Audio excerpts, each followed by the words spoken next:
I really, really needed a vacation. Working in retail has been hell. With COVID, it's been even 10 times more so. But I have bills to pay and mouths to feed. I just can't afford time off, even though I desperately need it. Then, my friend Natalie told me about this website that might solve my problems, where you can find someone that matches your appearance and they'll step into your life for a few days while you recharge. I did it last month and it was exactly what I needed, she said as she passed me a business card with the website name on it. At first, it sounded just a little freaky to me. I mean, what are the odds that an agency would even be able to find someone that looks like you in the first place? Still, day in and day out, the grind was getting to me. I needed a break. So, one night, after a particularly gruesome 12-hour shift, I went to the website to check it out. There were pictures of people side by side with similar, albeit slightly different faces, and reviews from customers that talked about how the program matched them, and it worked out for their benefit. I figured since Nat had given me a coupon to try out, what the hell? I typed in the code and got a long list of terms and conditions that, like everyone else, I scrolled through. Then I was asked to provide a recent photo or take one with my webcam. Once that part was done, I was asked a few personal details and I adjusted my radius to within 100 miles. Not long after, the results came back. No matches found within the area. I kind of figured that response, but it had been worth a shot. I went to bed not thinking about it much, until the next morning when I got an email notification that told me there was a new match. "Lookalike in your area. Do you want to make contact?" the message read. I checked out the user's profile, a bit disturbed at how they looked like me in almost every detail, and then shook off the feeling for a second, consenting to the agreement. According to the contract, my lookalike would be there within the hour. To be honest, I was so excited I actually jumped with joy. Finally, a chance to get away from it all, I thought. The service showed up 10 minutes early the next day, and when I opened the door, I couldn't help but gawk. "Wow, it's like looking in a mirror," I told the woman. "What's your name anyway?" I asked. "For all intents and purposes, I am you," she told me as I gave her a brief tour of the house and explained about my girl's allergies and preferred foods. She was jotting everything down in a notebook and asking a few standard questions. Honestly, nothing made me raise any red flags. Either that or honestly, I think I was just so glad not to have to go to work and have some me time that I didn't care. Now, don't get me wrong. I made it clear that I wanted to check in on my kids at least twice a day via FaceTime. I'm not an idiot. And the service website told me all the personal information I needed to know in case this employee did something crazy like try a kidnapping or whatever. Honestly, I didn't see a reason to fret. This was just what I needed, and I was going to enjoy it. Judge me if you want, but I felt confident there wasn't one reason to worry when I grabbed my bags and left. Things truly didn't start getting out of whack until I tried to call and check on the kids. Nobody picked up. At first, I was miffed, a bit frustrated that they were probably playing video games or watching a movie instead of studying, but I remained calm. I didn't want to spend my few days of freedom fretting about something insignificant. But then the next day, I couldn't get a hold of them either, and that nagging doubt in the back of my mind started to pester me. Was everything really okay? I tried really to not let it bother me, but eventually, I just had to see if everything was fine. So I decided to call a neighbor. "Barb here. Who am I speaking to?" "It's Mel from next door. Hey, I haven't heard from the kids and..." But that was as far as I got. A second later, she interrupted me with a bizarre statement. "Is this some kind of a joke?" "What do you mean?" I asked. Truthfully, I didn't know what else to say. "My neighbor is in my kitchen, drinking coffee, and her kids are playing games.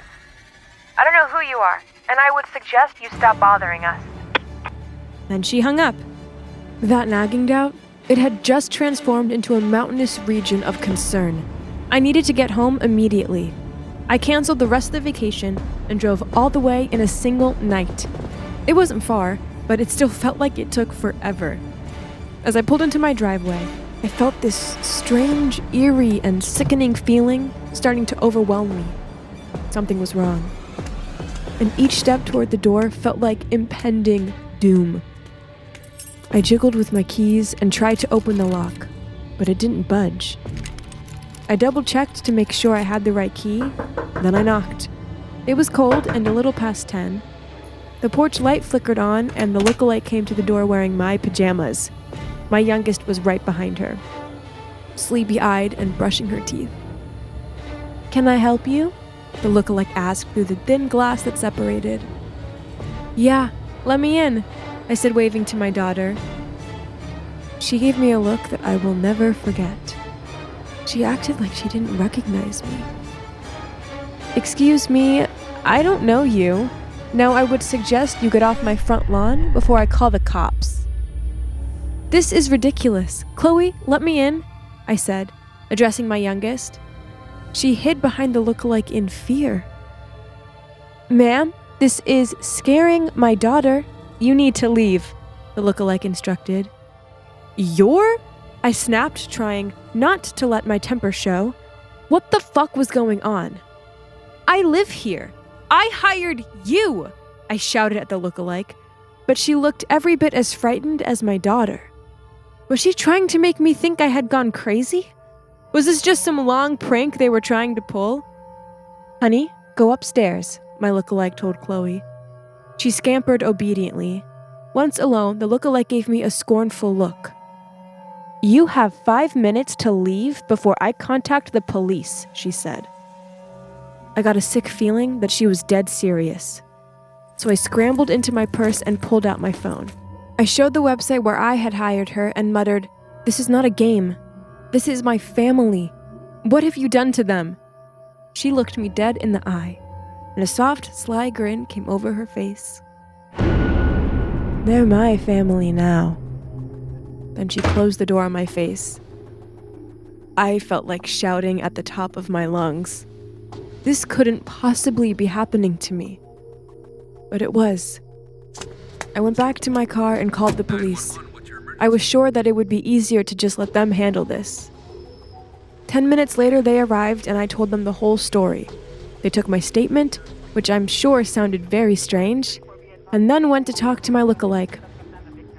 I figured everything would resolve itself rather quickly, but rather than just tell the lookalike to leave, they insisted we both come down to the station for fingerprints. "Even better.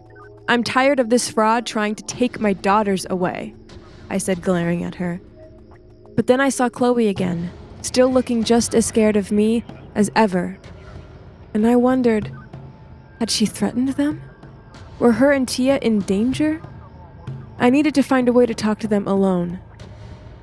At the station, I let the lookalike go first for fingerprinting just for that chance. Tia and Chloe had rode up in the police car and were waiting as I got there. I ran up to them and grabbed their hands, talking as fast as I could. "Girls, you need to tell me, is everything okay? What has she done to you?" Both of them looked as pale as ghosts. Tia pulled away from me. "Don't touch us!" Chloe squealed. An officer rounded the corner and gave me a stern look. "Ma'am, until we resolve this issue, you need to stay away from the family," he said. I bit my tongue and felt like strangling them. They were my family. This was insane. Still, I didn't risk more problems, so I just sat and waited as he escorted the girls to another room.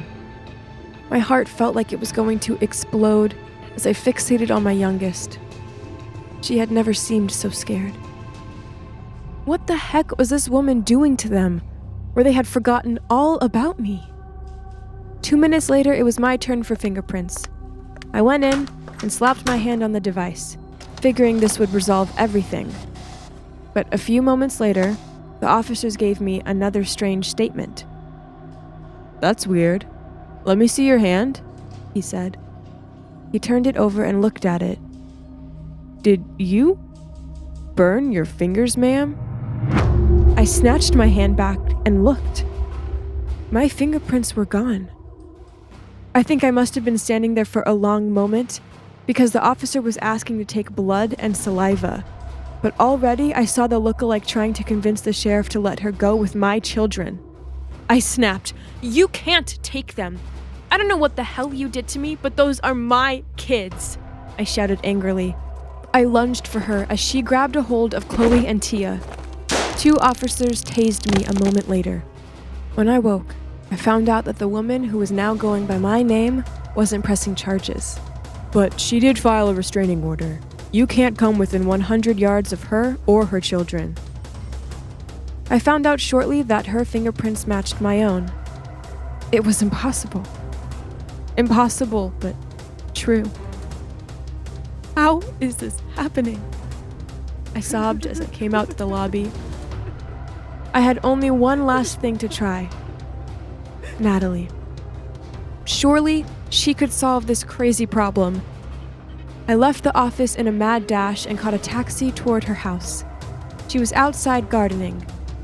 "Thank God you're here," I shouted as I ran toward her. "What?" Natalie asked, shocked by my expression. "You need to help me. That website you told me about, that woman I hired is taking over my life. She even got the girls to believe her. I don't know how, but you're the only one I can turn to," I screamed. Natalie processed everything I said slowly, her brain clicking into gear as I finished my statement. Then she opened her mouth, and that dread overwhelmed me again. "I'm sorry. Do I know you?" Thanks for listening. If you enjoy these stories, be sure to subscribe to the podcast and check out some more of my episodes here.